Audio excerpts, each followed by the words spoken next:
silence that followed. Episode 3, 5 years after the sky broke. The world watched through its screens, and I watched through mine.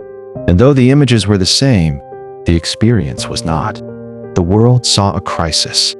I saw my country unraveling in real time. The world witnessed tragedy.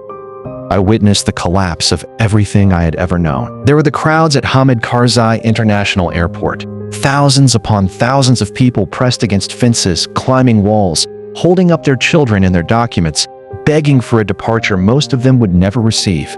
There were the C-17 cargo planes and the people clinging to their hulls as they taxied down the runway.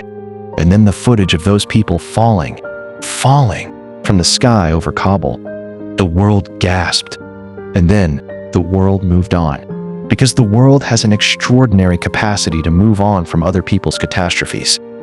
I had already gone. I watched from a distance that was both geographical and existential.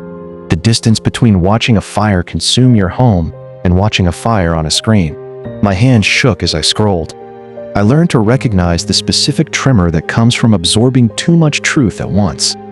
The decrees arrived quickly, too quickly, as though they had been written long ago and merely waited for the seal of power. Within days, women were told to stay home. Within weeks, girls above the 6th grade were barred from returning to school, a measure so targeted, so deliberate in its cruelty, that it could only have been designed not as a policy of security, but as a policy of erasure. Government offices emptied of women overnight. Female judges went into hiding because the men they had sentenced were now the men who walked free, carrying guns in the streets. I began to receive phone calls. Then the phone calls thinned. Then some of them stopped entirely.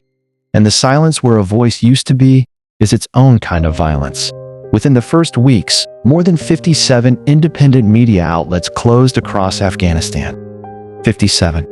Publications that had investigated corruption, broadcast women's voices, documented a society in the fragile, extraordinary process of becoming gone, shuttered, replaced by nothing, or by what the new authority required to be said, and nothing else.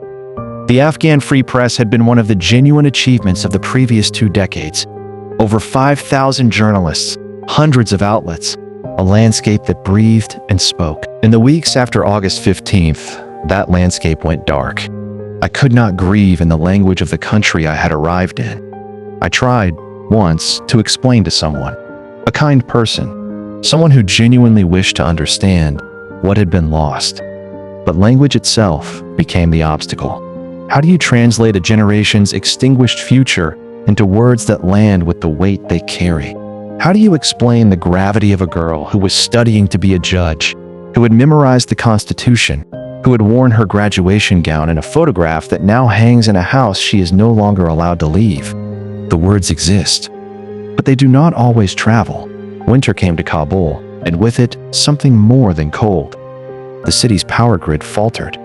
International aid, 40% of the government's budget, was frozen, then reduced, then rerouted.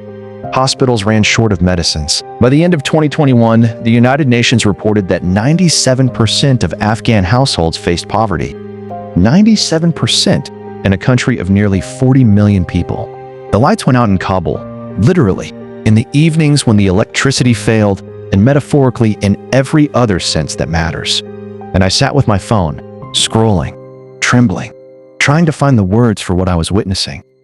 Sometimes I could not find them. Sometimes I put the phone down and sat in the dark of a different country where the lights stayed on. Grief, I learned, does not require you to be present. It finds you wherever you have gone. And so, this is where I pause, not because the story ends here, but because it continues. What you've heard is only the 3rd chapter of a journey carried by millions. Follow this story in the next episode, where we continue to trace the echoes of exile, resilience, and the quiet strength that survives even the darkest silence. Thank you for listening to this episode. Please subscribe to my channel, The Local Nexus, and share it with your network, because stories like these should never be buried under the dust and ashes of time.